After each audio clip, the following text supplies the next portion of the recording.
Assalamualaikum.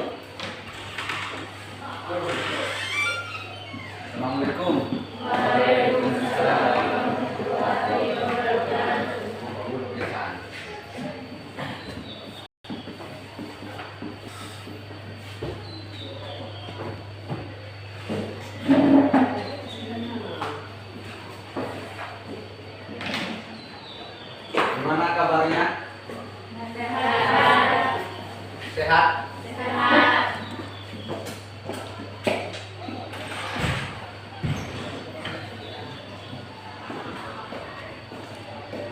Nazila, gimana kabarnya? Gibran? Ani? Nabil?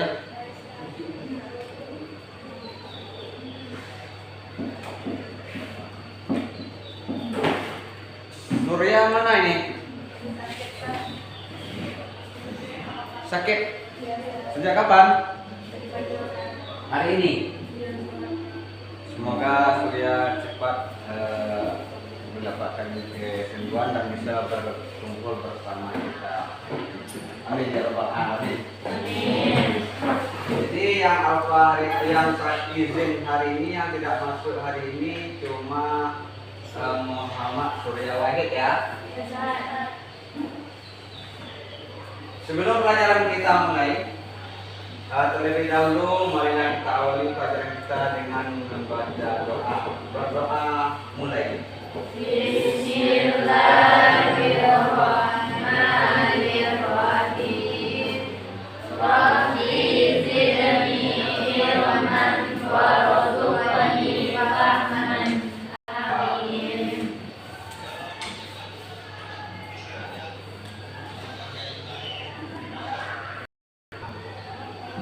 Oke, pembahasan kita hari ini yaitu masalah sholat Jumat. Masalah surat Al-Jum'ah ayat yang ke-9 dan ayat yang ke-10. Silakan buka Al-Quran surat Al-Jum'ah ayat yang ke-62, ayat yang ke-9 dan ayat yang ke-10. Sudah ketemu? Surat yang ke-72. 62.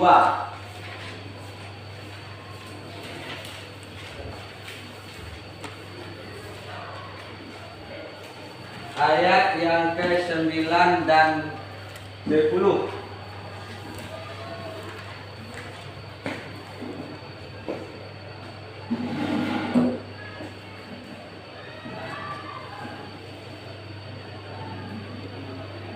Dapat?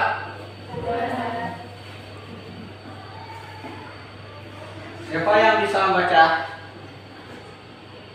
Oke, Nazila silakan.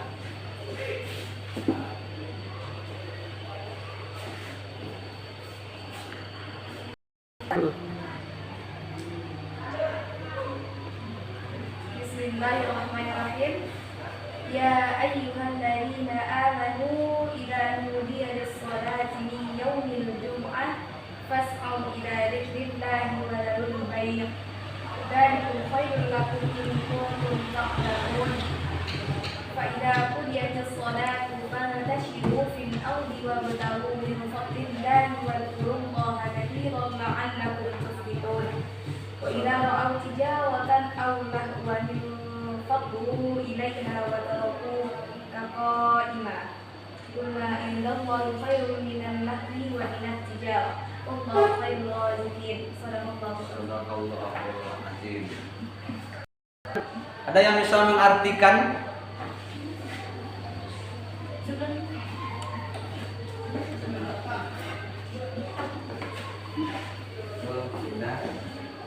Bisa? Bisa? Dulu ya? Ayat yang ke-9 dan 10. Nampak? Silakan artikan. Bismillahirrahmanirrahim. Wahai orang-orang yang beriman, apabila telah diseru untuk melaksanakan sholat pada hari Jumat, maka segeralah kamu mengingat Allah dan tinggalkanlah jual beli. Yang demikian itu lebih baik bagimu jika kamu mengetahui. Ayat yang ke-10, apabila sholat telah dilaksanakan, maka bertebaranlah kamu di bumi. Carilah karunia Allah dan ingatlah Allah banyak-banyak agar kamu beruntung. Maksud kandungan ayat itu. Jadi surat Al-Jum'ah ayat 9 dan ayat 10. Silakan. 1. Perintah.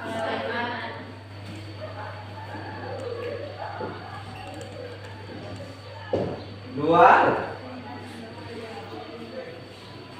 Ada lagi?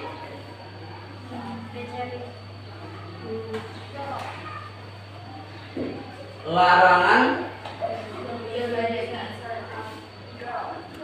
Larangan dalam jual beli. 3.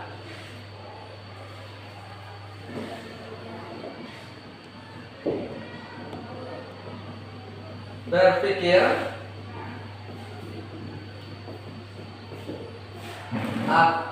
akan nikmat Allah.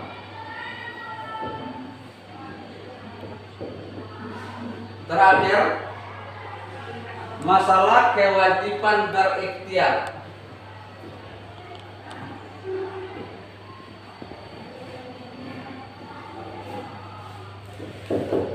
Ya. Ini kandungan dalam surat Al-Jum'ah ayat yang ke-9 dan ayat yang ke-10. Yang pertama, apa hukum sholat Jumat ini? Wajib. Wajib bagi laki-laki, fardu ain bagi laki-laki. Fardu ain ya. Ketika kita membaca ayat surat Al-Jum'ah ayat yang ke-9 dan ayat yang ke-10 ini, tahu tak kita asbabun nuzul ayat ini? Asbabun nuzul ayat ini. Apa itu asbabun nuzul? Sebab-sebab nantilah diturunkannya Al-Quran. Kalau asbabul wurud, ada asbabun nuzul, ada asbabul wurud. Asbabul nuzul turun sebab turunnya Al-Quran. Asbabul wurud sebab-sebab munculnya sebuah hadis. Nah, jadi wurud itu hadis. Ketika ayat surat Al-Jum'ah ini disebut dengan surat Al-Makiyah. Maki. Pertama kali ayat surat Al-Jum'ah ayat yang ke-9 ini turun di Mekah. Tapi Nabi tidak melaksanakan sholat Jumat ini di Mekah. Karena pada masa itu para sahabat Nabi dan sahabat-sahabatnya masih dalam tekanan orang-orang Quraisy. Sehingga pada tahun yang ke-13 dari kenabian, tahun ke-13 setelah kenabian, Nabi pindah dari Mekah ke Madinah. Berarti ada satu perintah yang tidak dilaksanakan oleh Nabi pada masa di Mekah, yaitu sholat Jumat. Kenapa? Karena masih dalam tekanan orang-orang Quraisy. Sehingga ketika Nabi sampai di daerah Madinah, hari apa Nabi sampai di Madinah? Hijrah yang pertama. Ada yang mengatakan hari Senin 12 Rabiul Awal, ada yang mengatakan hari Rabu 12 Rabiul Awal. Apapun lah itu terserah pendapat, tapi yang jelas setibanya Nabi di Madinah, ibadah yang pertama kali dilakukan secara berjemaah adalah sholat Jumat di satu kampung di Madinah. Namanya sekarang, nah itu tidak salah, itu namanya Kampung Jumaah. Tak jauh dari sana baru didirikan Masjid Quba.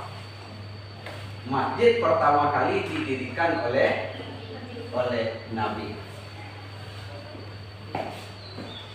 Setelah melaksanakan ibadah sholat Jumat untuk yang pertama kali di Kampung Jumaah, ya, pertama kali dilaksanakan, itu belum ada aturan. Maksudnya pada saat itu Nabi melaksanakan sholat Jumat, siapapun sahabat yang ada di sana pergi ke sana, termasuk perempuan.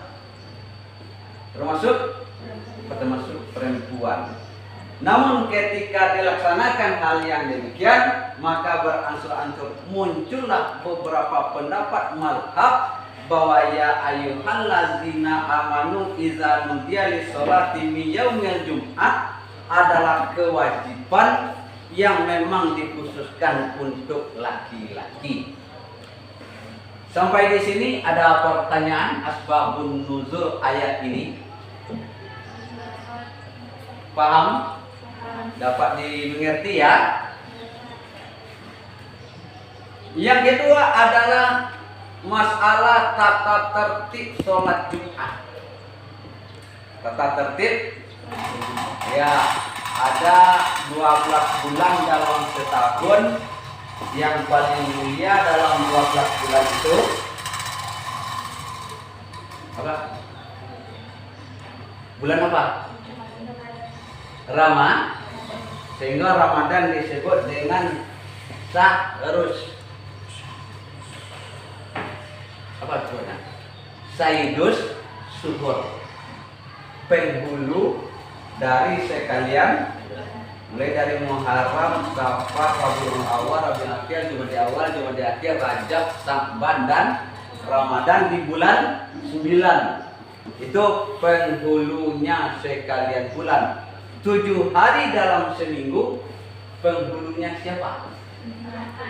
Hari Jumat. Oke. Yang kedua, isi kandungan Al-Quran ini adalah larangan dalam jual beli. Boleh tidak melaksanakan jual beli di hari Jumat? Boleh. Kenapa ayat mengatakan dalam surat Al-Jum'ah itu menerangkan wazarul bai', tinggalkan jual beli? Kalau boleh, apakah itu disebut dengan amar? Yang kaidah amar itu adalah al aslu fil amar lil wujud. Asal amar itu adalah untuk al aslu lin nahi li tahrim. Asal haram itu adalah untuk haram. Berarti larangan dalam sholat Jumat wazarul bai'ah, ya, wazarul bai'ah, apakah ini termasuk haram atau gimana? Tinggalkan jual beli, tinggalkan termasuk amar nahi. Berarti nahi itu hukum asalnya adalah untuk, berarti saja beli. Dalam ilmu fikih, jual beli yang dilakukan oleh laki-laki wa idza nudiya li sholat, kalaulah mulai melaksanakan ibadah sholat Jumat, haram bagi laki-laki melaksanakan jual beli, baik penjual dia atau pembeli dia. Kenapa? Laki-laki wajib sholat Jumat.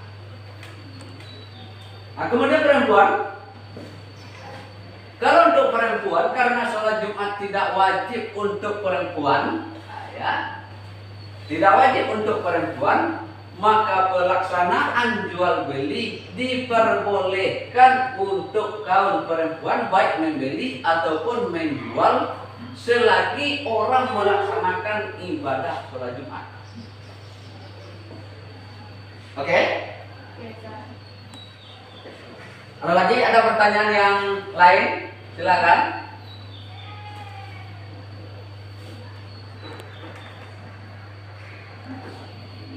Berarti ini adalah masalah ketika kita melaksanakan ibadah sholat Jumat. Ibadah sholat Jumat, maka haram, berarti jual beli saat itu sah tapi terlarang menurut ilmu fikih.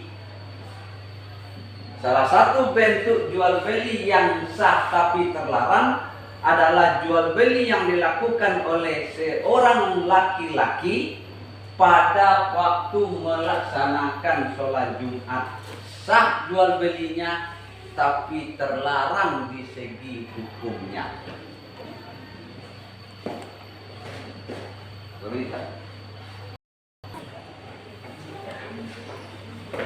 Sampai di sini, kalau ada yang kurang paham, silakan bertanya.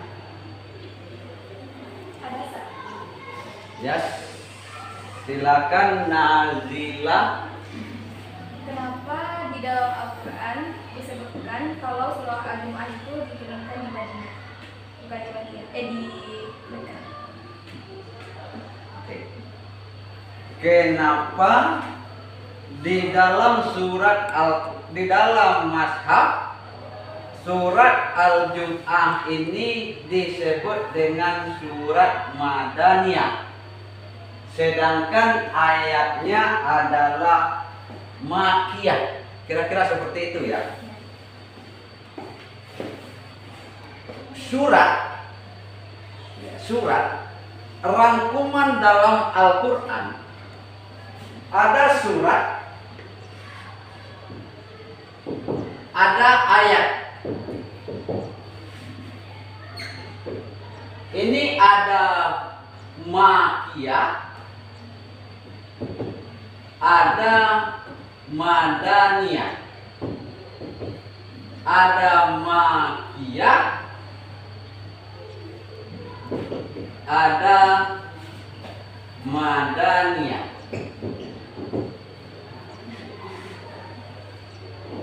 Dalam Al-Quran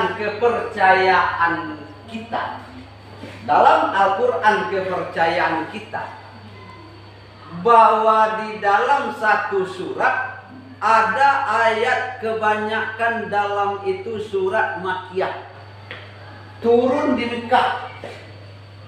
Tetapi ayat isi di dalam surat itu kebanyakan adalah perintah-perintah di dalam melaksanakan ibadah. Maka ayat itu disebut dengan surat Madaniyah. Walaupun ada ayat itu di dalam itu terdapat surat turunnya di Madinah. Beda daripada ayat itu turun di situ, turun di Madinah, tapi dia masuk di dalam surat Makkiyah. Kenapa bisa masuk dalam surat Makkiyah? Karena ayatnya berhubungan dengan surat yang turunnya di Madinah. Kira-kira seperti itu. Jadi ada surat disebut dengan surat Madaniyah, berarti di dalam surat itu banyak ayat yang turunnya di Madinah. Ada surat yang turunnya Makkiyah. Kita lihat Al-Fatihah, suratnya turunnya di mana?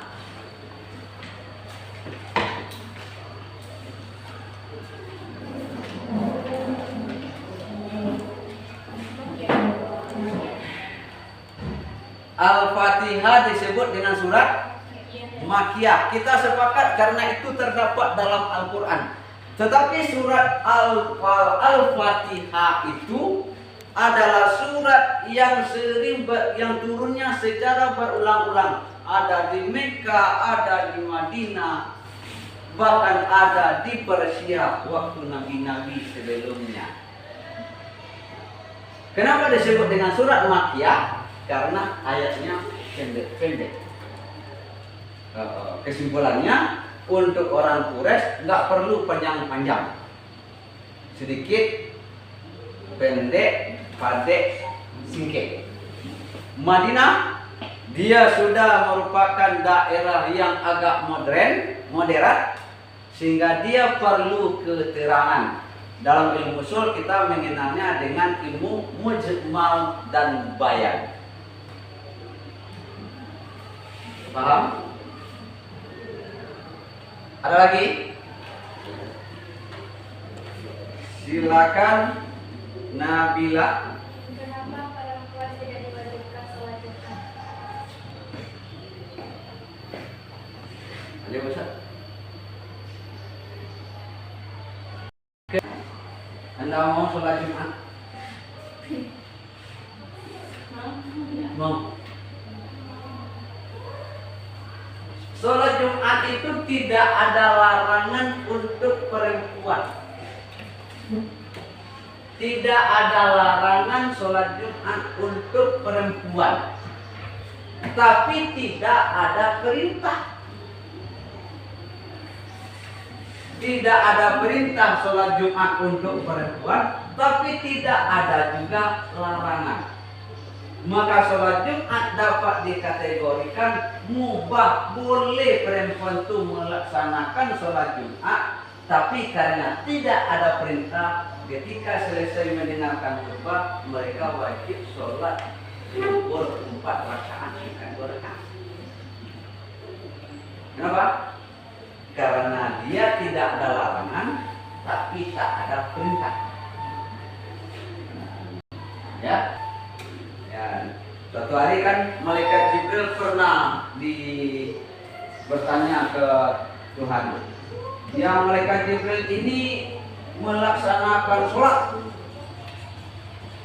lebih sempurna daripada sholat yang kita laksanakan, tapi yang diterima sholatnya umat Nabi Muhammad. Jibril bertanya, protes ke Tuhan. Ambo kami para malaikat lebih sempurna sholatnya daripada umat Muhammad. Tapi kenapa sholatnya umat Muhammad yang diterima? Allah berfirman, engkau beramal bukan karena perintah, tapi karena kemauan.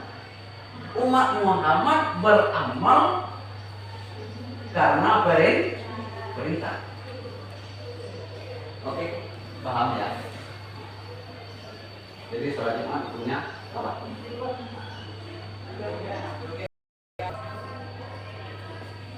Oke, sampai di sini kita pahami bahwa sesungguhnya hikmah atau penjelasan yang terdapat di dalam surat Al-Jumu'ah ayat 9 dan ayat 11 itu berisi tentang memerintahkan kepada manusia untuk bisa berbuat baik kepada Allah. Bentuk berbuat baik itu dikategorikan kepada 4 bentuk. Jadi perintah untuk berbuat baik kepada Allah dikategorikan menjadi 4 hal. Yang pertama, berbuat baiklah kepada nikmat Allah berupa harta, kemewahan dan sebagainya. Mungkin kita bisa berinfak, bersedekah, berzakat dan sebagainya. Yang kedua, berbuat baik kepada diri sendiri dengan cara memelihara kehidupan diri dari dunia dan tidak boleh bertentangan dengan ajaran Islam. Artinya memelihara kehidupan diri kita di dunia ini, namun tidak boleh mengabaikan tentang ajaran Islam. Bentuk perbuatan baik ini seperti makan, minum, berpakaian dan sebagainya, istirahat. Mungkin sebentar lagi kita pulang. Itu menjaga berbuat baik untuk diri sendiri, jangan terlalu letih. Ya Ustaz. Yang ketiga, sebagaimana berbuat baik sebagaimana yang diajarkan oleh Allah. Berbuat baik sebagaimana yang diajarkan oleh Allah, yaitu selalu mentaati perintah Allah dengan cara beribadah, menjauhi segala bentuk larangan. Jadi sebagaimana yang diajarkan oleh Allah untuk kebaikan rohaniah kita. Yang terakhir, ini adalah berbuat baik dengan tidak berbuat kerusakan di muka bumi. Itu sebagaimana yang terdapat di dalam surat Ar-Rum ayat yang ke-41 yang menerangkan tentang tidak boleh membuat kerusakan pada bumi. Ya ayyuhalladzina amanu la tufsidu fil ardi. Jadi ini kesimpulan pelajaran kita untuk pertemuan kita kali ini. Sebagai untuk pedoman pengulangan pelajaran kita di rumah, tolong dicari yaitu masalah tugas kita.